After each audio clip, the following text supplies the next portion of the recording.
Hello guys, क्या हाल चाल। आप देख रहे हैं वाईजी लॉ और मैं हूं वाईजी।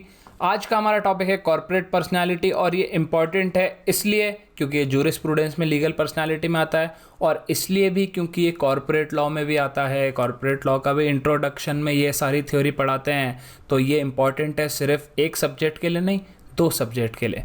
तो वेटेज इसकी इम्पोर्टेंस का थोड़ा ज़्यादा है। तो चलिए शुरू करते हैं फटाफट।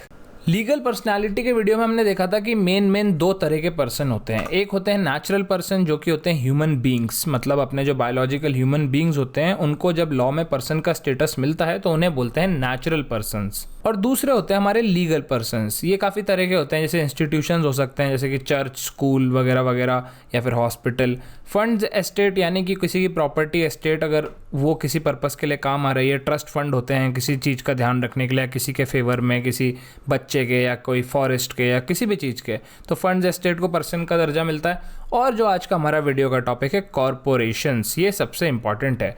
अब कॉरपोरेशन समझने से पहले कॉरपोरेशन वर्ड का अगर अपन ओरिजिन देखें तो ये ओरिजिन हुआ है कॉर्पस वर्ड से। कॉर्पस जो वर्ड था उससे आया है कॉर्प, ठीक है। और कॉर्पस का मतलब होता है बॉडी, तो इधर कॉरपोरेशन का मतलब होगा अ बॉडी ऑफ पर्सन्स। तो बहुत सारे पर्सन्स की एक सिंगल एंटिटी बना देते हैं तो उसको कॉरपोरेशन बोलते हैं। कॉरपोरेशंस दो तरह की होती हैं उनके स्ट्रक्चर के हिसाब से। पहली होती है कॉरपोरेशन एग्रीगेट और दूसरी होती है कॉरपोरेशन सोल। अब इसमें एग्रीगेट और सोल वर्ड से ही समझ में आ रहा है कि इन दोनों कॉरपोरेशन का क्या मतलब है। अगर नहीं समझ में आ रहा तो मैं हूं ना, मैं समझाता हूं। कॉरपोरेशन एग्रीगेट का मतलब होता है कि एक डिस्टिंक्ट लीगल पर्सनैलिटी जो कि कॉरपोरेशन होती है वो दी जाती है एक ग्रुप को या कलेक्शन ऑफ पर्सन्स को। मतलब ये बहुत सारे पर्सन्स हैं, ठीक है, और इन सब को मिला के एक कॉरपोरेशन की एंटिटी दे दी जाती है, कॉरपोरेशन का स्टेटस दे दिया जाता है। ये होता है कॉरपोरेशन एग्रीगेट, ये एक तरह का कॉरपोरेशन होता है। दूसरा कॉरपोरेशन होता है वो होता है कॉरपोरेशन सोल। कॉरपोरेशन सोल में क्या होता है, एक सिंगल ऑफिस होता है और वो ऑक्यूपाई होता है एक सिंगल नेचुरल पर्सन के थ्रू। समझ रहे हो, मतलब जो ये कॉरपोरेशन है, ठीक है, इसका जो इंचार्ज होगा बेसिकली वो होगा एक सिंगल पर्सन, और ये सिंगल पर्सन चेंज होता रहता है। ये कॉरपोरेशन यही रहती है, लेकिन ये सिंगल पर्सन जब ये जाता है तो नया आता है, ये जाता है तो नया आता है। ऐसे कॉरपोरेशन हमेशा जिंदा रहती है, लोग भले ही बदलते रहें। तो इधर बहुत सारे लोगों को एक कॉरपोरेशन का दर्जा दिया गया है। यहाँ पे एक ही पर्सन रिप्रेजेंटेटिव है, समझ रहे हो। कॉरपोरेशन सोल का मतलब सिंगल। कॉरपोरेशन एग्रीगेट मतलब इन सबका मिला के। Corporation sole has a single office occupied by single natural person. अब जैसे जितने भी अपने पब्लिक ऑफिसेज है ना, प्राइम मिनिस्टर का ऑफिस, गवर्नर, सीएजी की जो पोस्ट होती है, पोस्ट मास्टर भी, ये सब होल्ड करते हैं पब्लिक ऑफिस। और बेसिकली पब्लिक ऑफिस जो भी होल्ड करते हैं ये सब कॉरपोरेशन सोल की कैटेगरी में आते हैं, ठीक है। तो जो अपन कंपनीज वगैरह देखते हैं ना, जैसे गूगल हो गई या फेसबुक हो गई, वो है कॉरपोरेशन एग्रीगेट। और जो अपन ये पब्लिक ऑफिसेज देखते हैं ये है कॉरपोरेशन सोल। तो पॉइंट्स में देखते हैं अपने को कॉरपोरेशन के बारे में अभी तक क्या क्या पता है। कॉरपोरेशन सबसे पहली चीज़ आर्टिफिशियल या फिक्शियस पर्सन होता है, सही में कोई पर्सन नहीं होता, उसको पर्सन माना जाता है। और बहुत सारे नेचुरल पर्सन या फिर बहुत सारी कॉरपोरेशन मिलके एक कॉरपोरेशन बनाते हैं, ठीक है। अब जैसे ये बहुत सारे लोग हैं, इन्होंने मिलके एक कॉरपोरेशन बनाई, तो ये हो गई कॉरपोरेशन 1। और ये बहुत सारे लोग हैं और इन्होंने मिलके कॉरपोरेशन बनाई और ये है कॉरपोरेशन 2। ऐसे ही एक और कॉरपोरेशन है, ये है कॉरपोरेशन 3। अब मान लो ये तीनों मिलके एक बड़ी कॉरपोरेशन बनाते हैं, तो ज़रूरी नहीं है कि यहाँ पे जो मेंबर हैं वो सारे नेचुरल पर्सन हो, समझ रहे हो। बहुत सारी कॉरपोरेशन मिलके भी एक कॉरपोरेशन बना सकती है और बहुत सारे लोग मिलके भी एक कॉरपोरेशन बना सकते हैं, तो ये बात ध्यान रखना। सेकंड है corporation can own property and has rights and duties. तो ये जो कॉरपोरेशन होगी ये प्रॉपर्टी ओन कर सकती है अपने नाम पर, और राइट्स और ड्यूटीज़ साथ में आते हैं। प्रॉपर्टी और बिजनेस जब करते हैं तो राइट्स एंड ड्यूटीज़ तो आते ही हैं। फिर ये कॉरपोरेशन मरती नहीं है जैसे नेचुरल पर्सन मरते हैं। Winding up of a corporation, अब कॉरपोरेशन एग्रीगेट में वाइंडिंग अप का अलग प्रोसेस दिया होता है लॉ में हर कंट्री में कि कैसे कॉरपोरेशन ख़त्म होगी, वाइंड अप कैसे करना है। और कॉरपोरेशन सोल में वो कभी वाइंड अप होती ही नहीं जब तक पब्लिक ऑफिस से प्राइम मिनिस्टर चेंज होता रहेगा। जो प्राइम मिनिस्टर का रोल निभा रहा आदमी वो चेंज होता रहेगा, लेकिन प्राइम मिनिस्टर हमेशा रहेगा एक, समझ गए। जो डिस्टिंक्शन होगा कॉरपोरेशन में और उसके मेंबर्स में, वो बहुत फंडामेंटल डिस्टिंक्शन है। जैसे कॉरपोरेशन प्रॉपर्टी ओन कर सकती है, ये हमने देखा था, लेकिन ये प्रॉपर्टी पर इसके मेंबर्स का डायरेक्ट हक नहीं होगा। समझ रहे हो? जो प्रॉपर्टी होगी कॉरपोरेशन की, वो प्रॉपर्टी नहीं होगी मेंबर्स की या शेयर होल्डर्स की। समझ रहे हो? वो कॉरपोरेशन की प्रॉपर्टी होगी। वो प्रॉपर्टी कैसे मेंबर्स लेते हैं वगैरह, वो सब इनका आपस में डीलिंग की बात है। लेकिन जो फंडामेंटली है वो ये बात है कि कॉरपोरेशन अलग एंटिटी है, मेंबर अलग एंटिटी है। मेंबर की प्रॉपर्टी कॉरपोरेशन की प्रॉपर्टी नहीं है और कॉरपोरेशन की प्रॉपर्टी मेंबर्स की प्रॉपर्टी नहीं है। तो इसमें मेन बात अपन ने हाईलाइट करी है कि एक कॉरपोरेशन एक आर्टिफिशियल या फिक्शियस पर्सन होती है, मेंबर्स के थ्रू बनती है, प्रॉपर्टी ओन कर सकती है, राइट्स एंड ड्यूटीज़ होती है, मरती नहीं है नेचुरल पर्सन की जैसे, वाइंड अप होती है, उसका प्रोसीजर दिया जाता है, और डिस्टिंक्ट पर्सनैलिटी होती है मेंबर्स से। तो ये सारे कॉरपोरेशन के असेंशियल्स हैं एक तरह से। नेक्स्ट जो टॉपिक है वो है थ्योरीज ऑफ कॉर्पोरेट पर्सनालिटी। अब देखो कुछ टॉपिक्स हैं जूरिस्प्रूडेंस में जो क्या एग्जाम सेटर्स को कुछ ज़्यादा ही अच्छे लगते हैं, जैसे जूरल कोरिलेटिव्स वगैरह हो गए, हॉफिल्डियन एनालिसिस के टाइप्स ऑफ राइट्स हो गए। तो जब इनको कुछ नहीं सोचता ना, जब इनको कुछ नहीं आ रहा होता कि यार क्या क्वेश्चन बनाए, दिमाग ही नहीं चल रहा है, तो ये डायरेक्ट डेफिनेशन पूछ लेते हैं MCQ में। तो ये थ्योरीज ऑफ कॉर्पोरेट पर्सनैलिटी भी इनका काफ़ी फेवरेट टॉपिक है, इसमें से भी काफ़ी बार पूछ लेते हैं। तो ये थ्योरीज हम देखते हैं ध्यान से, ये हमेशा याद रखना, भूलना मत, थ्योरीज बहुत इंपॉर्टेंट है। फिक्शन थ्योरी कहती है कि ह्यूमंस के अलावा जो भी एंटिटीज़ हैं जिन्हें लीगल पर्सनालिटी दी गई है वो एक फिक्शन के थ्रू दी गई है। मतलब सही में पर्सन नहीं है वहाँ, बस इमेजिनरी पर्सन मान लिया है, ठीक है, उस एंटिटी को। इस थ्योरी से रिलेटेड केस है Solomon versus Solomon. Mister Solomon का था जूतों का बिजनेस, बूट शू बिजनेस। इन्होंने एक कंपनी बनाई ए सोलोमन कंपनी लिमिटेड, और उसी कंपनी को अपना ही बिजनेस बेच दिया, ठीक है। तो अलग अलग एंटिटी हो गए ये मिस्टर सोलोमन और उनका बिजनेस, क्योंकि कॉरपोरेशन बन गई ना वो। तो अब कंपनी के टेक्निकल एस्पेक्ट में नहीं जाएंगे कि क्या हुआ और क्या नहीं हुआ। सिंपल बात ये समझ लो, कंपनी को काफ़ी लॉस हुए और वो काफ़ी इंसॉल्वेंसी लॉज में उसको मतलब करना पड़ा, लिक्विडेट करना पड़ा, और वैसी स्थिति आ गई पूरी। तो इंसॉल्वेंसी लॉ जब उस टाइम का जो अप्लाई हो रहा था, तो क्रेडिटर्स होते हैं कंपनी के बहुत सारे, जिन्होंने पैसा दिया होता है। तो मान लो इसके बहुत सारे क्रेडिटर्स थे, क्रेडिटर 1, 2, 3, क्रेडिटर 4। लेकिन उस टाइम के इंसॉल्वेंसी लॉ के हिसाब से जो सबसे टॉप मोस्ट प्रायोरिटी में क्रेडिटर था ना, जिसको क्रेडिटर को मतलब जिसको पैसे मिलने थे, वो थे मिस्टर सोलोमन खुद। तो सब लोग चिढ़ गए कि यार ये क्या बात हुई, ये कंपनी का ओनर भी है और ये क्रेडिटर भी है, डबल क्या हिसाब है।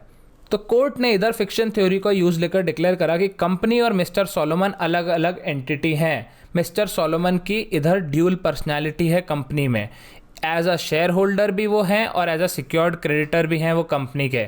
तो कुछ भी इसमें ऐसा इलीगल नहीं किया मिस्टर सोलोमन ने। एक आदमी की ड्यूल पर्सनैलिटी हो सकती है। तो क्योंकि लॉ के हिसाब से एक वेल होता है, एक पर्दा होता है between the corporation and between its share holders, जो कि कॉरपोरेशन है सोलोमन एंड कंपनी और शेयर होल्डर है मिस्टर सोलोमन। तो आप दोनों को अलग अलग एंटिटी मानोगे, दोनों को सेम एंटिटी नहीं मान सकते। तो उनकी लायबिलिटी नहीं है कि वो कंपनी के उधार क्रेडिटर्स को चुकाएं और उनको एज अ सिक्योर क्रेडिटर पहले पेमेंट मिलेगा।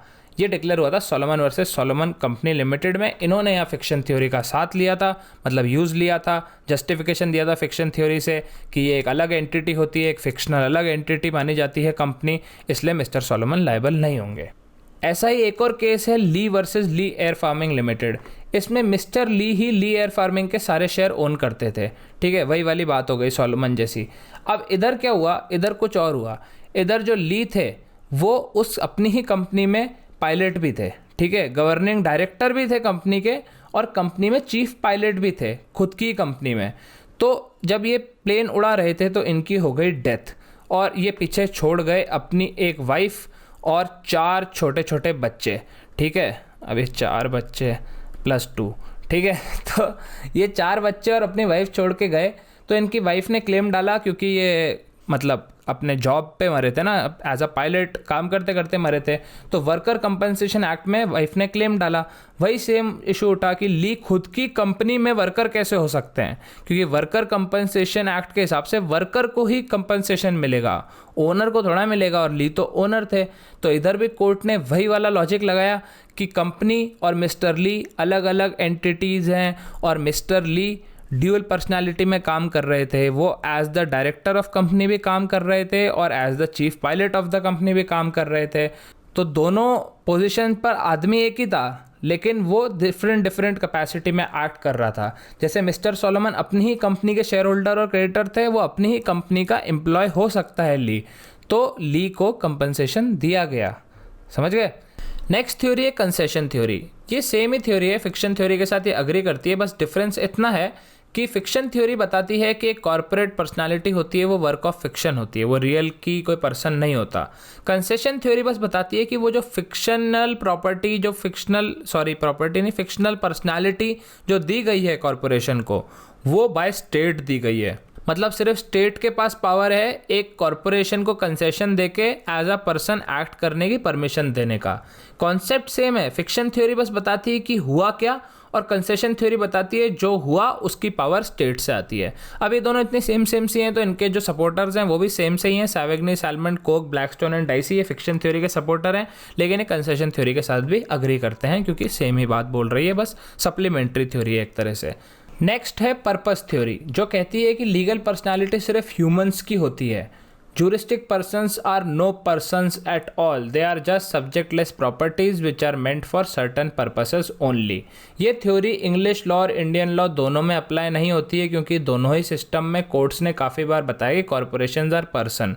तो ये पर्पस थ्योरी तो इंडिया में तो लगती ही नहीं है। इसका मतलब ये है, पर्पस थ्योरी शॉर्ट में ये है कि ये बोलती है कि नहीं होती लीगल पर्सनालिटी सिर्फ ह्यूमंस की हो सकती है, ऐसा पर्पस थ्योरी बोलती है। उसके बाद नेक्स्ट है ब्रैकेट थ्योरी। बहुत ही सिंपल, इसको सिम्बॉलिस्ट थ्योरी भी बोला जाता है। सिम्बॉलिस्ट मतलब सिंबल वर्ड से आया है, वो भी आप समझ जाओगे। ये थ्योरी के हिसाब से राइट्स एंड ड्यूटीज़ तो मेंबर्स की होती हैं। मैंने बताया था ना, बहुत सारे मेंबर्स मिलके एक कॉर्पोरेशन बनाते हैं, ठीक है। तो इस थ्योरी के हिसाब से ये जो सारे मेंबर हैं ये सारों की ही होती है राइट्स एंड रिस्पॉन्सिबिलिटी, कॉर्पोरेशन की नहीं होती।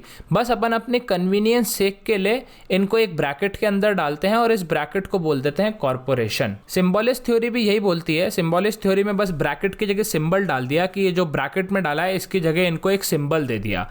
उस सिंबल का नाम हो गया जैसे पेप्सी, ठीक है, पेप्सिको जो कंपनी का नाम है वो पेप्सिको है, ठीक है, या फिर गूगल।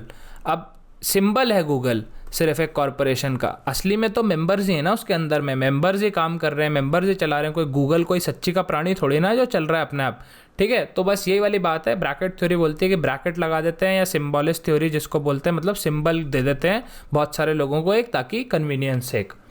और लास्ट थ्योरी है रियलिस्ट थ्योरी, जिसको बोलते हैं ऑर्गेनिक थ्योरी।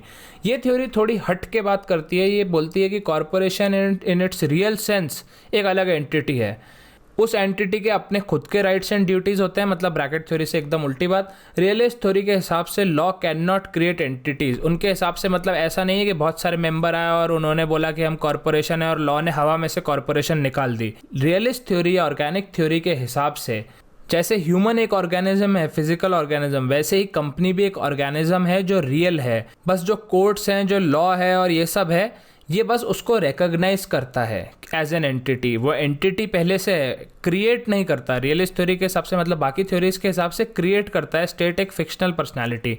रियलिस्ट थ्योरी के हिसाब से कॉर्पोरेशन एक सोशल ऑर्गेनिज्म है, एग्जिस्ट करता है, और जो स्टेट है वो बस उसे रिकॉग्नाइज करता है।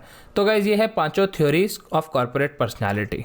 तो गाइज ये हो गया कॉर्पोरेट पर्सनालिटी का वीडियो कंप्लीट। अगर आपको अच्छा लगा तो प्लीज़ यहाँ पे सब्सक्राइब करो, और आपको जूरिस्प्रूडेंस के बाकी वीडियो देखने हैं तो यहाँ पे प्लेलिस्ट आ जाएगी, और लाइक मार दिया करो अगर अच्छा लगे तो, और कमेंट कर दिया करो अगर मुझसे बातचीत करनी है तो, क्योंकि कमेंट कुछ बढ़िया सा कमेंट करो यार, मतलब ऐसे वेरी गुड सर, अब इसमें मैं क्या रिप्लाई करूँ, लाइक मार देता हूँ मैं बस। कुछ मस्त सा लिखो यार, ऐसे कुछ मतलब जोक वोक ही मार दो, भले ज़रूरी नहीं मेरी तारीफ़ करो, लेकिन कुछ तो लिखो, कुछ भी लिख दो। और अब जाओ, हो गया वीडियो कंप्लीट, बाय बाय, जाओ जाओ जाओ, चलो मैं ही जाता हूँ।